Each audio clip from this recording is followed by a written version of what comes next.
Hey, somebody's got to name this cloth. Terry? Yeah, okay. Excellent.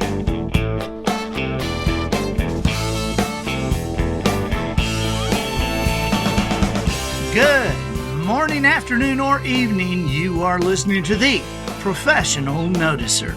I've seen enough. Let's get to the bottom of this. Here, you and I will use common sense and all the wisdom we can muster to move beyond what is true and go all the way to the truth. I am the Professional Noticer. Look, up in the sky. It's a bird. It's a plane! Hello, everyone. I'm Andy Andrews. Hey, thank you for making me a part of your week. And remember, our topics might seem to vary wildly at times, but it's because the things you care about most are often greatly affected by the things you care about least. Therefore, we will field questions about business, spiritual issues, and popular culture, and occasionally tackle the odd conundrum like if a convenience store is open 24 hours a day, 365 days a year, why did they even buy the locks for the doors? My purpose here today and with every show we do is to play the part of a best friend in your life or a coach. I want to help you live the life you would live if all your toughest questions were answered. Today, our sponsor of the Professional Noticer is Kamado Joe Premium Ceramic Grills. You know, it's getting to be grilling time, ladies and gentlemen, and these are my grills. I've had other grills in my lifetime, and for a long time, I had the kind of grill my daddy used when I was growing up. You know, stack the charcoal, put the chemical stuff all over it, stand back, flip a match, and everybody in the neighborhood knew that we were grilling outdoors that night. It's like, oh, look at the mushroom cloud coming up behind the Andrews house. So, some years ago, there was a realization a couple of guys had about grilling. They loved it. But they knew there had to be a better way, and they wanted to get the taste that we had when we were growing up with the convenience of the gas grills. Don't get a gas grill. Let me just tell you, don't get it. You might as well cook indoors. But as it turned out, these guys had the ability that allowed them to design and develop the best grill that exists. And the circumstances at that time were perfect for them to bring that grill to us. The Kamado Joe in all its sizes and with its specialized tools. Listen, my family cooks. We cook on this several times a week. We cook pizzas. We cook steaks. We cook bread. We cook vegetables. We do fish. We smoke things. We sear stuff. It's just incredible. Kamado Joe is the world's best ceramic cooker. So check out KamadoJoe.com or look for a dealer near you. All right. Guess what? The Professional Noticer now has actual listeners in 76 countries. We just added Mongolia.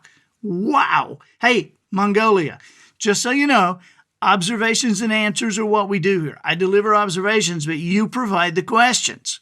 Questions are a critical component of the person you and I aspire to become. And no one should be embarrassed to ask a question. The person who never asks a question either knows everything or they don't know anything at all. And you know, we'd love to field a question from you. So either write me, email is theprofessionalnoticer@andyandrews.com, or call 1-800-726-ANDY. That's 1-800-726-ANDY.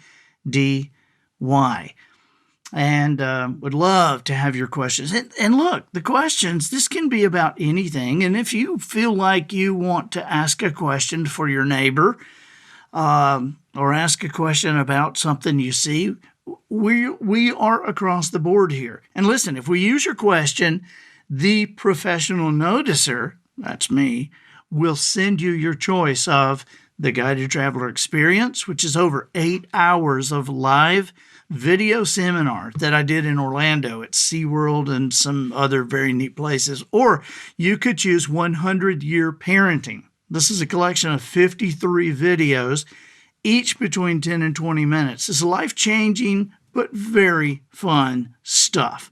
A lot of football coaching staffs use 100-year parenting, among a bunch of other people. So here we go.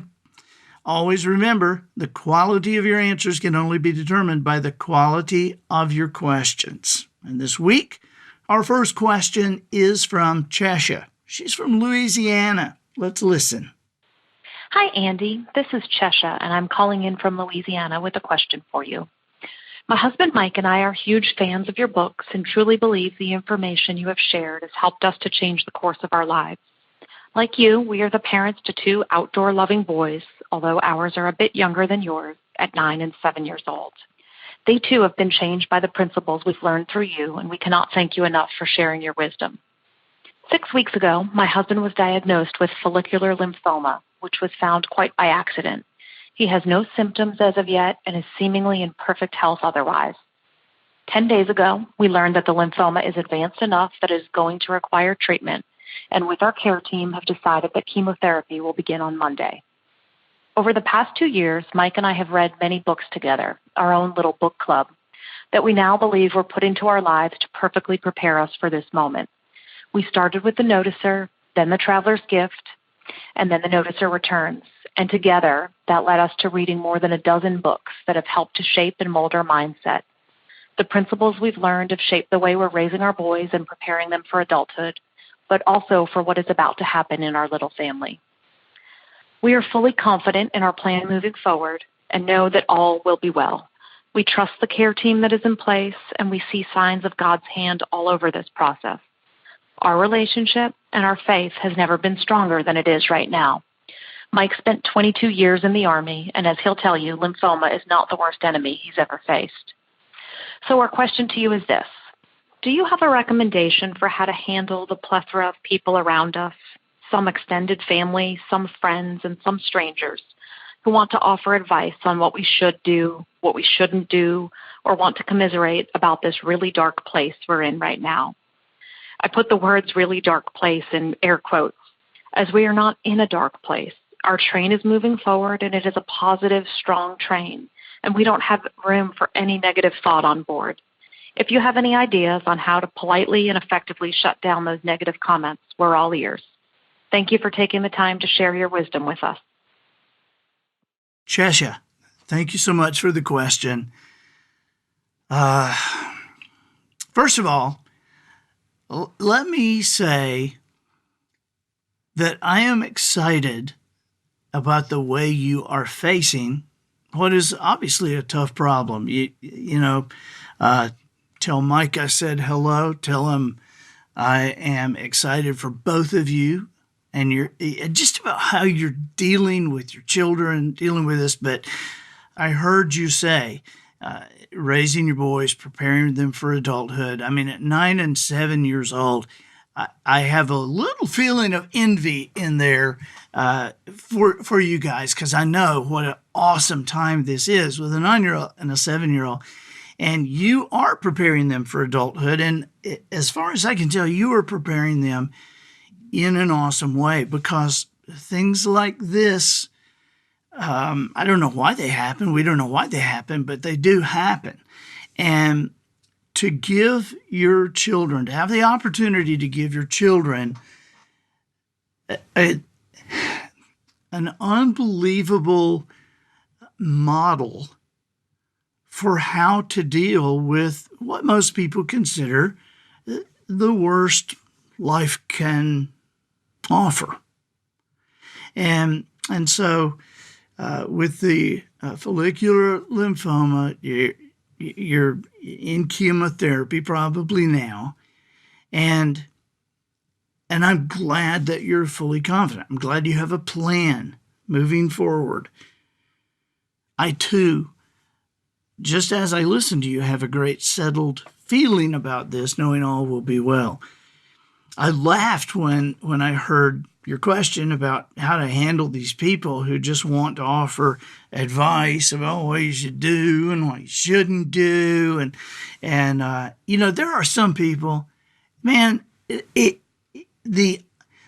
only thing better than somebody being in a really dark place as if they could be in a really dark place. That would make their lives much happier if they could if they could tell you that they were in that place instead of just having to commiserate with you on yours. But man, you are right, Cheshire. You do not want these people around you. You don't want them around Mike, and you don't want them around your boys. Unfortunately, some of these people might be family members. And, sometimes we can't keep them away.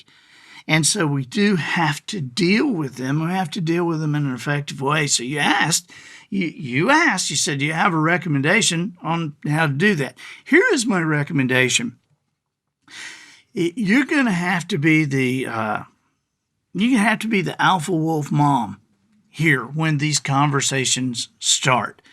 And, you can say anything with a smile on your face. Now, my dad was a minister. And so I'm about to quote my dad here so that people won't just be horrified.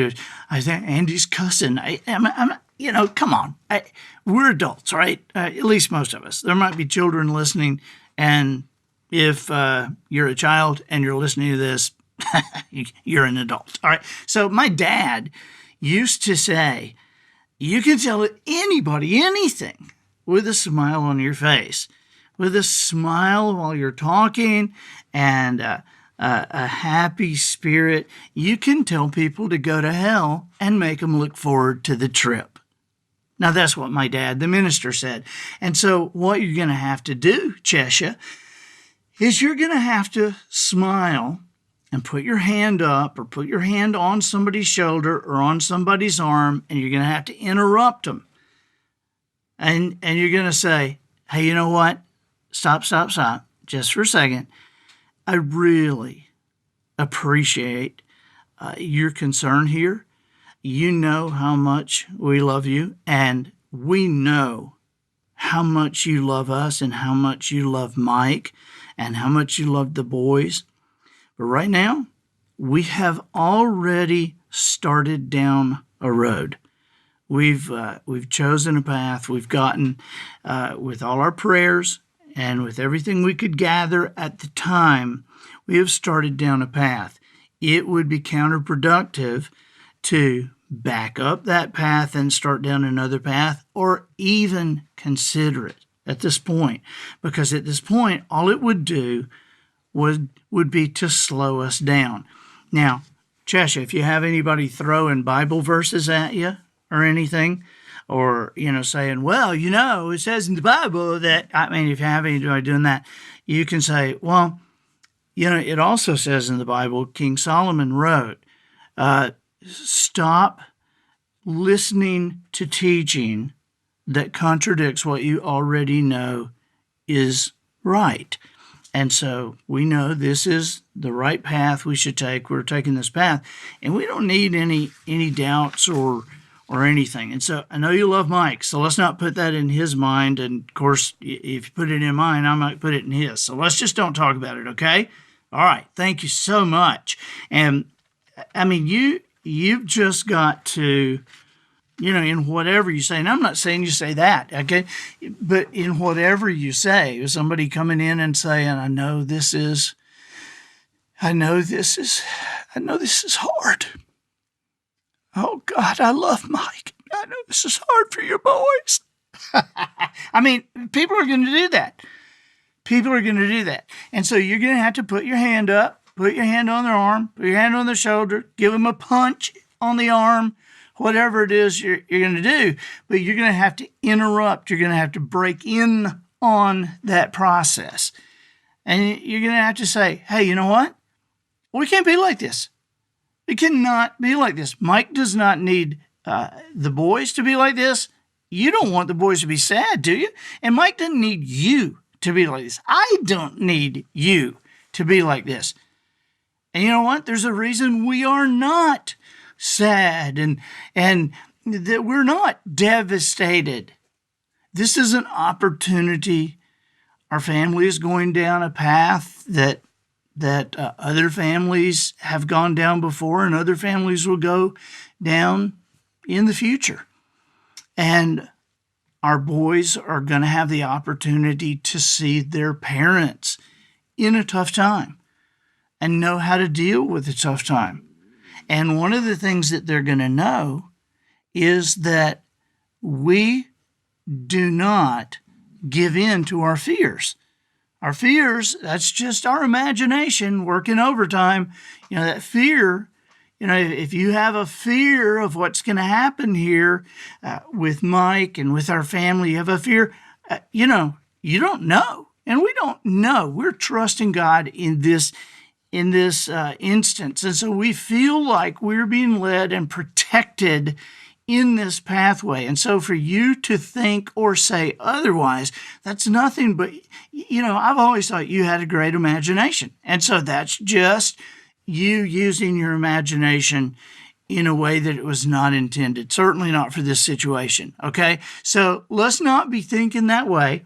And if you just can't get away from it, really, honestly, you just don't, you don't need to tell me, or you certainly don't need to tell the boys. So anyway, I'm just giving you some examples here, Cheshire. However you see fit to do this, what you just have to do is put your smile on your face, put your hand out, touch them, tell them to go to hell, and make them look forward to the trip. Okay? All right. Hey, love to Mike and the boys. And thank you so much for sending your question in. And somebody will be up with you. Listen, I don't usually do this, but I would recommend that with boys at 9 and 7, I would recommend that you get, you know what? I tell you what, I just happened to say, I just happened to think, I thought that I was going to recommend the 100-Year Parenting. Matthew, make sure, there's going to be time now with the chemo and everything that Mike is going to be sitting around. They're going to be sitting around and, and need something to do. Make sure, I wanted them to get the 100-Year Parenting, but make sure they also receive, the Guided Traveler Experience. So just make sure that Cheshire gets them both, okay? Got it. All right, buddy. Thanks, Cheshire. I'm Andy Andrews, the professional noticer, harnessing common sense and wisdom to plow through challenges all the way to an answer for you. Our next question is from Wendell. He's from Texas. Let's listen. I'm Wendell Clark from Odessa, Texas. Andy, I attended a SOA leadership event in Odessa, Texas, where you spoke. You have gained a fan. I am one who values the wisdom you impart. While listening to your podcast, The Mindset for Handling Rejection, you spoke about listening to God's will and knowing which voice I should listen to. Well, my question is, how do you hear the guidance you seek? With a wife who is slowly succumbing to dementia and most likely is Alzheimer's, my frustrations mount.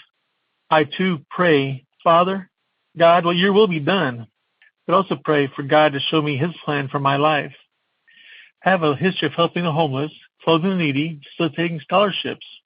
I thought those things were only marking time if I could fulfill God's plan. But how do I hear, acknowledge, and ultimately live that plan that God has for me? Andy, how do you hear the guidance you seek? Your friend, Wendell. Wendell, thank you so much for the question, buddy. I'm sorry about your wife. One of the things that is kind of and I know you may think, wow, are you serious? But I hate to say there's a good thing about dementia or Alzheimer's, but if there is a good thing, it is that people who have this or go through this, they are generally easily talked to if the person with them lets them lead the conversation. So one of the things that I would urge you to do is, as your wife, as you say, slowly succumbs to dementia and most likely Alzheimer's, your frustrations are mounting, but I would ask you to take a breath and know that her filters are being taken away. she's going to say maybe some things that she's thought about for years and years and years. And, they never thought she would say them before. But she's going to have those filters kind of move out of the way. And she's going to say some stuff. But you also need to understand that your frustrations don't need to mount with that, because she is going to be able to be talked to as long as you don't argue with her.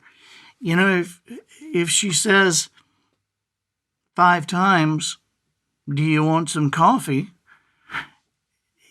Just say no 5 times and be careful not to fall into that trap of, hey, I told you 5 times, I don't want any coffee. Okay? Because that feeds your frustration level, and it also makes her scared, because in her mind, did I ask him 5 times? I don't remember asking him 5 times. And so I think one of the worst parts of getting Alzheimer's has to be the time where something's wrong. Something's happening. And so during this time where you say your wife is slowly succumbing to dementia and most likely Alzheimer's, shower her with love. Do the things that she has always liked to do, but don't argue with her. I want to give you a great example. My grandmama, May, she did the same thing, slowly succumbed to dementia and then into Alzheimer's. But this was before anybody knew what was going on. This was before Alzheimer's was a word. And so I got to see a lot of that, people acting like, hey, why did you put the biscuits in the drawer?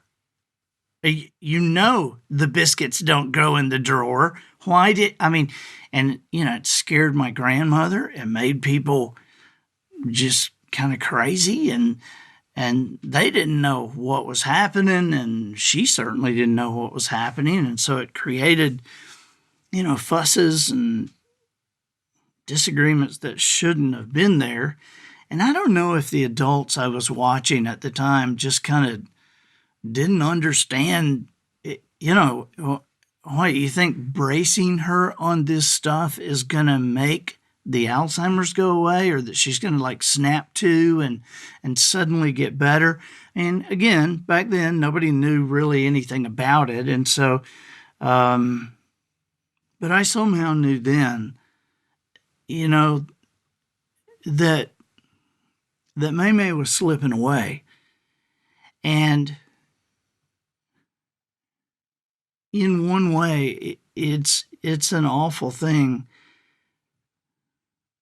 But in another way, it allows opportunities that you would have never imagined that she would have, and that you would have because of what you're going to learn through this experience. Wendell, I don't know if you have read The Noticer Returns, but I would urge you to get the book, The Noticer Returns, because it has a part in there about a person dealing with Alzheimer's, or a person that is in your situation. Okay, because her loved one has, the lady in this book, her loved one has Alzheimer's, and Jones is dealing with the lady who is dealing with the loved one with Alzheimer's. So I would urge you to get that book. To continue, I told you an example. When May was like this, there came a Christmas that she was out of town at her sister's daughter's house. Okay. Her sister took her, my aunt, and at some point May said, I want to go home. I need to go home. And her sister said, well, we can't go home because we're up here and we can't go home. And she gave her the reason we couldn't go home. And May said, okay. But then 15 minutes later, she wanted to go home again. And then her sister was trying to explain it. Well, her sister was getting more and more frustrated and just, trying to explain, you can't go home. We're 5 hours away from home. We're here for Christmas. You can't go home. And so May just, she would be okay for a minute and then come back to the I want to go home. Well, one of the wisest people in my family. Wait a minute. Let me say the wisest person in my family is I don't know the first, second, third, 15th. I don't know the cousin thing, but he is my cousin by marriage, and his name is Tyler. And at that point, when things were just about to fall apart, Tyler said, May, hey, come on, let's get your suitcase, and I'm going to take you home. And she said, okay. And so she got up, and Tyler went into the bedroom and got her suitcase, and he said, everything is already packed, and so we're ready to go. Just tell everybody goodbye, and I'll take you home. And so May turned, and she hugged her sister goodbye, and her sister sitting there just flabbergasted. And Tyler put his finger to his lips. Don't say anything. And May hugged Mary Ann, who is Tyler's wife, who is my cousin, who is really equal in wisdom to Tyler. This just happened to be Tyler's deal that day. And so Tyler took May by the arm and helped her outside and into the car and put the suitcase in the trunk and drove around the block several times talking to May and then after about 15 or 20 minutes, pulled back into his own driveway and said, well, we're home. That was a good trip, wasn't it? And Mamie said, it was. And Tyler got the suitcase and said, come on in. Let's tell everybody hello. And they came in, and Mamie never mentioned going home again. Now, it's a sad story in a way, but May was happy. People learned to deal with their frustrations in that situation, and everything worked out great. Wendell, I suspect that you have a history of helping the homeless and providing clothes and education for people. I suspect you're well on your way to fulfilling God's purpose and plan in your life. If I could suggest something, you asked, how do I hear the guidance that I seek? I have learned to be quiet. I have to be quiet. There's so much going on in my life. There's so much that I'm doing that I have to find a time and an opportunity to be quiet. And I have to do it early in the morning because if I don't, it's just not going to get done. I have to get up before everybody else gets up to do my reading, my prayers, but then I learned after that to sit back and be quiet. James Robinson told me one time, I had asked, I said, you're 80 years old. How do you pray? And he said, I just kind of sit back and ask God, what is on your heart this morning? I thought that sounded really good. So that's one of the things I do. I ask God, what is on your heart, God? What are you thinking about today? What's on your mind for me? What's on your mind that you think that I should probably get after, I should learn? How can I help your people? What's on your mind? What's on your heart, God? So, Wendell, you asked, how do I hear the guidance I seek? Remember, the quality of your answers will be determined by the quality of your questions. And if you find some quiet and your question is, God, what is on your heart? What is on your mind today? I think that's a pretty good question. Hey, love to you and your wife. Thank you for your question. And let's keep in touch. Okay? All right. And I think that'll do it for this week. Get us out of here, Matthew.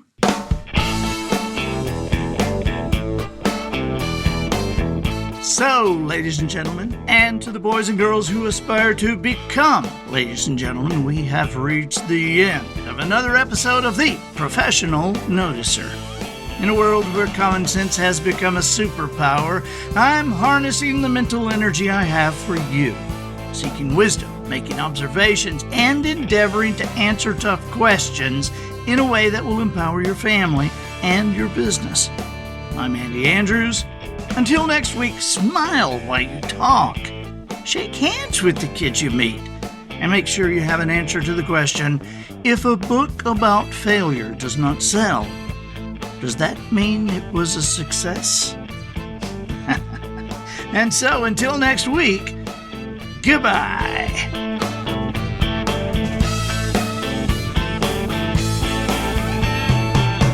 This episode of The Professional Noticer was produced by Matt Limpert. The Noticer theme, written and performed by Sugarcane Jane. Encyclopedia Britannica, provided by Twinkle and Smoke of Beverly Hills.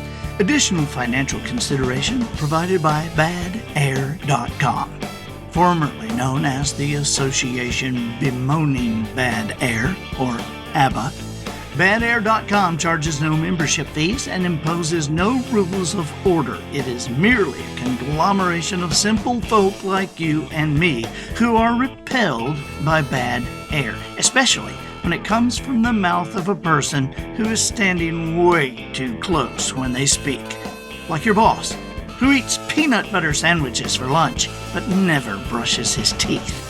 Or your great Uncle Chuck, who turns off his hearing aids and screams to you from 6 inches away, his words floating into your face on a cigar-filled, smoky cloud of bad air.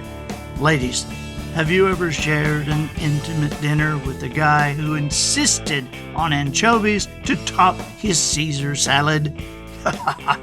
No good night kiss for you, fella. That's really bad air. So join the crowd at badair.com. We know you have a story to tell, whether it's kissing Grandma goodbye when she has a lip full of snuff, or enduring the parent at the ballpark who sits next to you every game and brags, I ain't never been to a dentist in my life.